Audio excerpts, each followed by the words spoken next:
Morning friends, happy Saturday, how the heck are you doing? And did you know that today it's Troop in the Colour in the UK? Most Brits don't even know. Today, Saturday the 13th of June.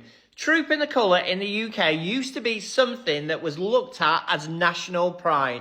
A chance to celebrate the best of British with the royal family on the balcony, the RAF jets doing the fly past, etc, etc. A matter of pride and sovereignty.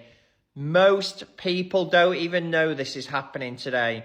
The royal family, with recent, I would say in the last 12 months of revelations, are not liked by the British public. If you do not live in the UK, you will not get this vibe. But the majority of the British public, particularly taxpayers, are embarrassed by this lot. And the media have not even published what used to be one of the most important events in the royal calendar. What the royal family and the Metropolitan Police are doing, though, is making sure that legitimate protesters are not able to be there and voice their point of view. And I actually think this is disgusting.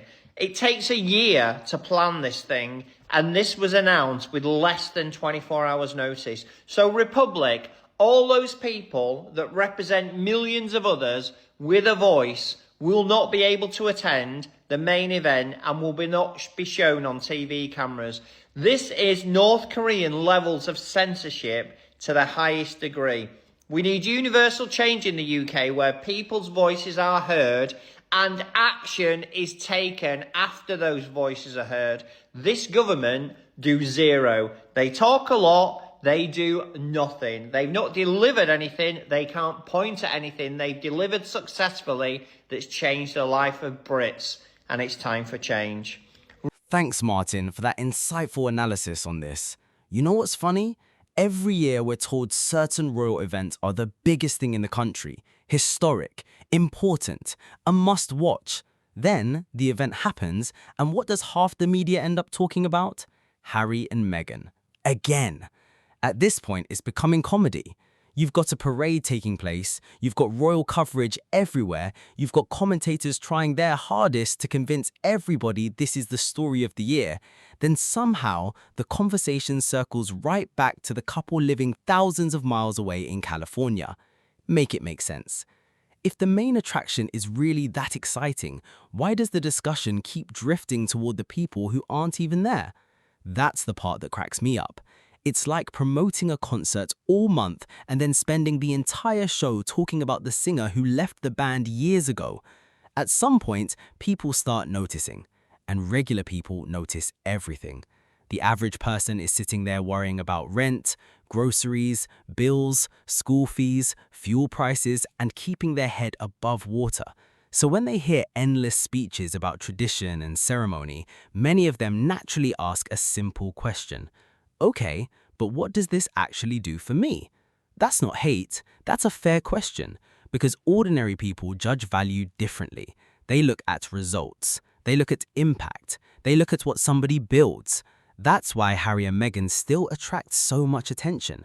Love them or hate them, people are constantly talking about what they're doing, where they are, what projects they're launching, what appearance they're making, what cause they're supporting. The media says it wants to move on, then it publishes another article, and another, and another, and another. At this point, the obsession is practically doing cartwheels through the newsroom. What really makes me laugh is the contradiction. Some commentators spend years saying Harry and Meghan are irrelevant. Then they dedicate 20 articles a week to discussing them. Hold on, if somebody is irrelevant, why are they paying your mortgage through clicks? That's what people notice. Not the headlines, the contradiction. The energy doesn't match the message. And that's why so many ordinary viewers roll their eyes, because actions speak louder than press releases. If Harry and Meghan truly didn't matter, nobody would be talking about them. Yet somehow they remain the unofficial guest stars of events they don't even attend. That's a level of free publicity most celebrities would dream of. The biggest plot twist? Harry doesn't have to say a word. Meghan doesn't have to post anything, they can simply exist, and somehow the conversation finds its way back to them anyway.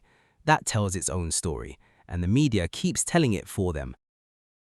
I have to laugh every time I hear commentators like Jenny Bond bring Prince Harry into conversations that were supposedly never about him in the first place. Seriously, if Trooping of the Colour is such a spectacular event, if the royals on that balcony are so fascinating, if the public is completely captivated by what's happening in front of them, then why are we once again talking about a man sitting in California? Nobody forced Harry into this discussion. Jenny Bond did. The media did.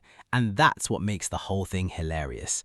Imagine hosting a dinner party and spending the entire evening talking about the guest who declined the invitation. At some point, people start wondering if the people actually sitting at the table are boring. That's the uncomfortable question nobody wants to ask. Because every time these commentators drag Harry into the conversation, they're accidentally making him look more important. Think about it. The man isn't there. He's not giving interviews, he's not making statements, he's not standing on a balcony, he's not even in the same country, yet somehow he's still getting top billing.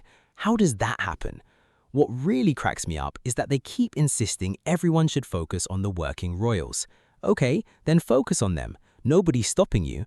Talk about their speeches, talk about their projects, talk about their achievements, talk about whatever exciting thing they're doing. But somehow, the conversation always takes a sharp turn and ends up back at Harry's front door in Montecito. That tells me everything I need to know. Regular people notice this stuff immediately. We've all worked with that employee who left years ago but somehow still gets mentioned in every meeting.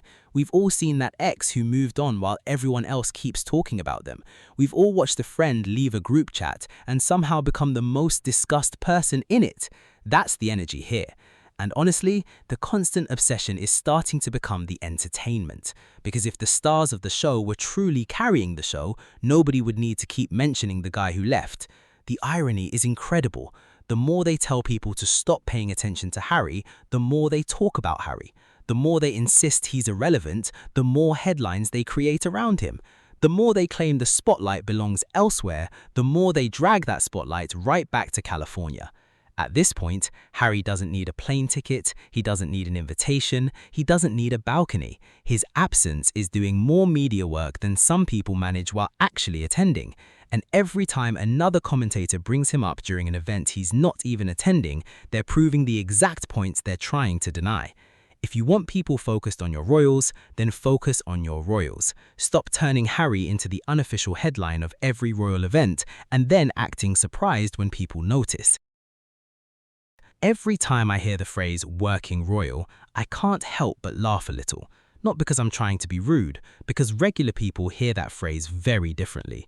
See, when most people think about work, they're thinking about alarm clocks, traffic, deadlines, bosses, long shifts, customers testing your patience before you've even had your first cup of coffee. That's what work looks like for most of the world. So when somebody appears at an event for a short while, waves at a crowd, smiles for some photos, and then the newspapers spend 3 days describing it like they just built a bridge with their bare hands, people are naturally going to raise an eyebrow. Come on now, let's keep it real. The average nurse isn't getting a standing ovation for showing up. The average teacher isn't making headlines because they answered an email. The average construction worker doesn't get a magazine cover because they attended a 30-minute meeting. That's why a lot of ordinary people look at these discussions and feel disconnected from them. The definition of work seems to change depending on who's doing it. And that's where things get interesting. Because whether you love Harry and Meghan or not, one thing supporters point to is that they've spent the last several years building projects, partnerships, media ventures, and charitable initiatives outside the royal system. That's what catches people's attention. People understand creating something from scratch, starting a business, launching a project, taking risks, trying to make something work without having everything handed to you. We've all got that friend who talks about what they're going to do, then we've got that other friend who's actually out there doing it. Big difference, and regular people notice that difference immediately. What really makes me chuckle is how some commentators talk as if standing on a balcony is the final boss level of productivity, like it's some Olympic event, gold medal in waving, world record in ribbon cutting, historic performance in smiling for cameras. Meanwhile, millions of people are grinding through 12-hour shifts, wondering what planet these conversations are happening on. That's why this debate never really goes away. it's not even about royalty anymore. It's about how people define value. Most people respect effort, they respect building, they respect creating, they respect seeing results. And when people compare different public figures, that's usually what they're looking at. Not the titles, not the fancy labels, not the press releases. Just one simple question. What are you actually doing? Because in the real world, that's the question everybody gets asked, and nobody gets to answer it with a 30-minute appearance and a nice photo. Thank you so much for watching. I am your host, Miles, and what a day it's been. Apparently, Prince Harry can dominate the conversation without even leaving his house. That's a talent level the rest of us can only dream about. If you enjoyed the video, make sure you hit that like button, subscribe to the channel, and turn on those notifications so you don't miss the next episode of Harry Wasn't There, but somehow he's still the headline. And let me know in the comments, if everyone is supposed to be focused on the royals on the balcony, why does the conversation always end up back in Montecito? Until next time, take care of yourselves, take care of each other, stay blessed, stay laughing, and remember, if people are still talking about you when you're not even in the room, you're probably doing something right. Thanks for watching, and I'll catch you in the next one. Thank you so much, guys, for watching this podcast. I really hope you enjoyed. I'm your host, Miles. Thank you again for tuning in. Every comment, every like, every share, every subscription, I don't take it for granted. May God bless you all, and may you never lack. And if Prince Harry is supposedly irrelevant, why is it that the UK media always want to tie Harry or Meghan on the supposedly working royals business? It's not making any sense. Anyway, that's it for today. I really hope you enjoyed this video. Thanks again for watching. Please share widely. May God bless you all. And if you like our content, if you like our podcast, you can join our membership on our community in the channel. Thank you so much. May God bless you all. And goodbye. Please stay woke.